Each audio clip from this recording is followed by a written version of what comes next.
pessoal do Facilitando a Medicina, tudo bom com vocês? Eu sou Cleverson Delvecq e a gente vai para mais uma aula referente aos exames de laboratório, essa playlist que estamos fazendo. Então, se eu te ajudar de alguma forma e você quiser receber mais conteúdos, mais videoaulas e participar aqui da nossa comunidade no YouTube, se inscreve no canal, esse botãozinho vermelhinho que fica embaixo do vídeo e vamos ao que interessa.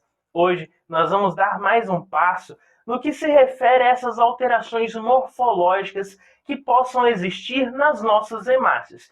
Isso a gente já vem falando nos vídeos anteriores, mas qual alteração a gente vai começar falando hoje?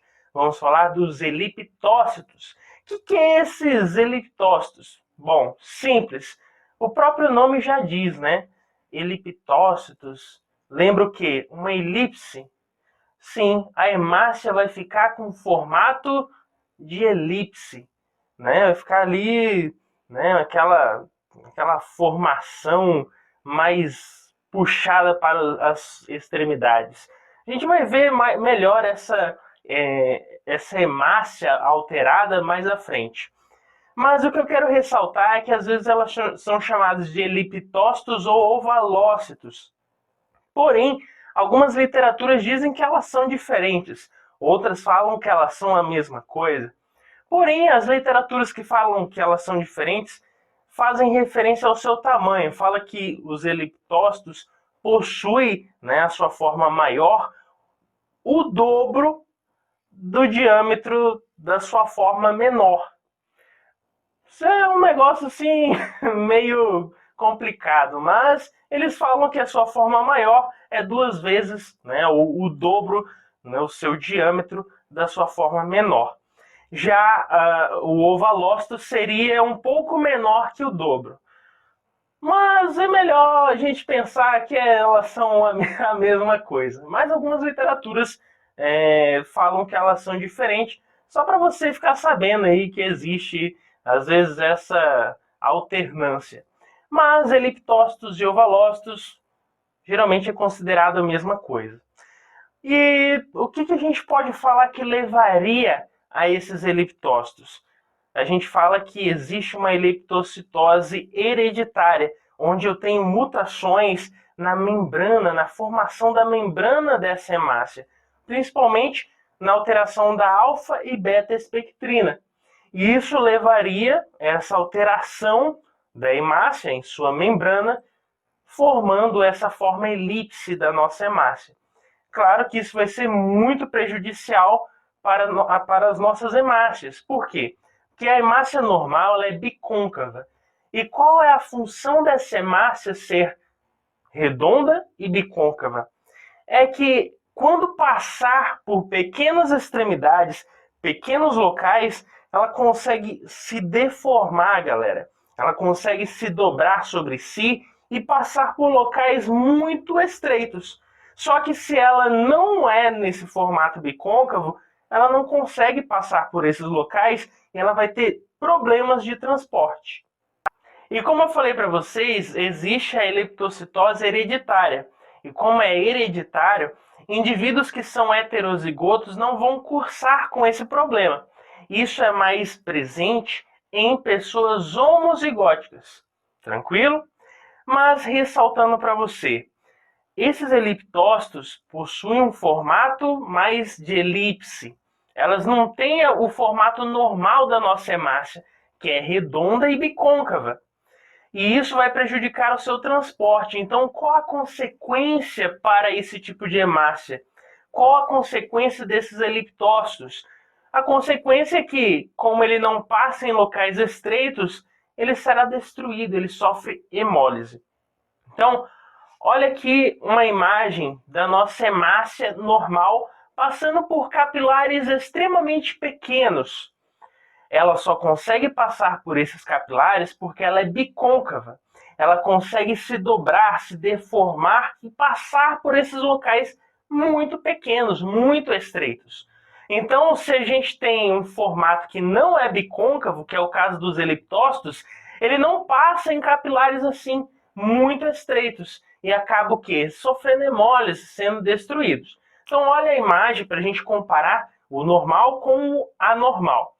Essa é a hemácia normal, redondinha, com o seu halo central ali ao meio dessa hemácia, todas elas ali perfeitas, são bicôncavas. E por isso esse halo central, lembrando que a hemácia não tem núcleo. Tranquilo? Agora, olha essa outra imagem. Agora a gente consegue realmente fazer uma comparação, na verdade? Olha só, a gente viu a anterior, que é a hemácia normal, e agora os eliptócitos. Olha só a grande diferença, elas têm realmente um formato elíptico ali, mais pontiagudos assim nas extremidades. E é o que a gente consegue observar aqui. Fica bem evidente a diferença entre uma e outra. Lembrando que esses eliptócitos sofrem hemólise porque têm grandes dificuldades durante seu processo de transporte, já que elas não são bicôncavas e não conseguem sofrer deformações necessárias para fazer o seu trajeto, passar por ali. E como ela não consegue fazer o seu transporte, ela acaba sofrendo hemólise, sendo destruída, principalmente na microcirculação do baço, que é extremamente pequeno, com fenestras em seus capilares, que não consegue passar esse tipo de hemácia aí. E ela acaba sendo destruída e eliminada. Beleza? Então, o eliptócitos seria um tipo de alteração morfológica das hemácias. Outra alteração morfológica da hemácia seria a blaster cells. Esse nome aí em inglês diferenciado. O que é essa tal de blaster cells? O que acontece aqui nesse tipo de alteração morfológica é que ela tem uma dificuldade, uma desnaturação e oxidação da hemoglobina. E essa desnaturação e oxidação de hemoglobina vai gerar dentro dessa hemácia um vacúolo, um espaço dentro dessa hemácia, principalmente mais na periferia dela, da sua membrana. E esse vacúolo, posteriormente, pode gerar o que a gente chama de Biter cells. Não confunda blaster cells com Bite cells. O que seria essa Bite cells? Lembrando, o que é blaster cells? É uma hemácia que sofreu desnaturação ou oxidação de sua hemoglobina e formou o vacúolo. Esse é blaster cells. Porém, esse blaster cells pode virar um Bite cells. Como que ela vira isso?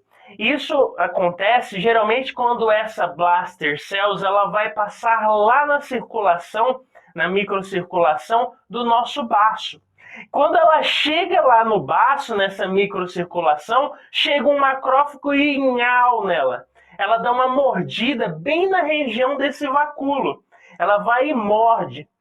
A partir do momento que essa blaster cells é mordida por um macrófago, ela não é mais blaster cells, mas sim uma Bite cells, porque ela foi mordida por um macrófago.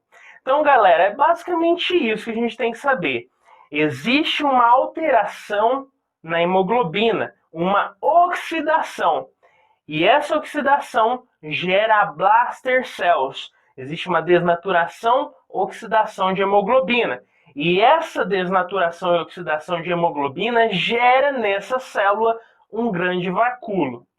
Então, para a gente não ficar perdido, vamos comparar com a célula normal. Olha aqui a hemácia normal, a gente já viu anteriormente. Mas, para comparar, a hemácia normal, redondinha, halo branco central e bicôncava.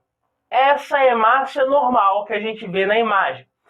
E essa tal de blaster cells, que a gente acabou de falar, que seria aquela que tem uma desnaturação e oxidação de hemoglobina, que forma um vacúolo na sua extremidade. Olha aí na imagem. É o que a gente consegue ver. A gente vê essa hemácia, não está bem redonda, não está bem formado aquele halo central. Às vezes até nem tem o halo central. Ela fica mais concentrada com a formação do vacúolo. Olha só aí na extremidade de algumas células que a gente consegue observar. Tem um vacúolo, tem um espaço branco na extremidade da célula. E isso ocorre pela blaster cells, essa oxidação da hemoglobina ou desnaturação que forma esse vacúolo. Então a gente falou de blaster cells. Agora vamos falar das hemácias mordidas ou bite cells. Como a gente já falou anteriormente, o que vai acontecer com as blaster cells? As blaster cells elas vão passar pela microcirculação do baço. Quando ela passa por essa microcirculação do baço, ela vai ser mordida por um macrófago. Quando ela é mordida por um macrófago na região desse vacúolo, ela já não é blaster cells, mas sim bite cells, ou hemácias mordidas. E realmente a gente vai ver mais à frente que essa hemácia ela fica ali com o formato certinho de uma mordida, por ação de um macrófago. Lembrando, galera, que esse processo ocorre no baço. Então você pensa só, se um paciente sofreu uma esplenectomia, tirou o baço por algum motivo, ele vai ter bite cells? Ele vai ter as hemácias mordidas? Não, galera. Caso ele tenha blaster cells, ele só vai ter blaster cells. Nunca vai ter uma bite cells, uma hemácia mordida, porque ele não tem baço. E esse processo de formar a bite cells, a hemácia mordida, só ocorre no baço, quando existe, né, aquele macrófago que irá morder essa hemácia. E aí vem uma observação ainda sobre o que a gente acabou de falar. Se por acaso esse paciente que sofreu uma esplenectomia tirou esse baço e ele ainda está tendo bite cells, aí, meu amigo, é porque está acontecendo algum baço secundário nesse indivíduo. Algum órgão está tendo essa função de formar essas bite cells. Então, galera, não é esperado ter bite cells em um indivíduo com esplenectomia, que tirou o baço. Porém, sim pode acontecer quando algum órgão se torna um baço secundário. Então vamos lá, vamos ver o que é essa bite cells, essa hemácia mordida. Mas antes, vamos ver a hemácia normal, para a gente saber diferenciar. Olha, a hemácia normal, novamente, ela é redondinha, tem o halo central branco e vai ser bicôncava. Agora olha a bite cells. Olha como parece realmente uma hemácia, ó, que foi ali um bichinho e mordeu. Só que esse bichinho aí é um macrófago que a gente acabou de falar que está presente no baço. Tranquilo? É exatamente isso aí. Isso é bite cells ou hemácia mordida. Então, pessoal, com isso fizemos mais um resuminho. Se te ajudei, deixa seu joinha e se inscreve aí no canal. Valeu?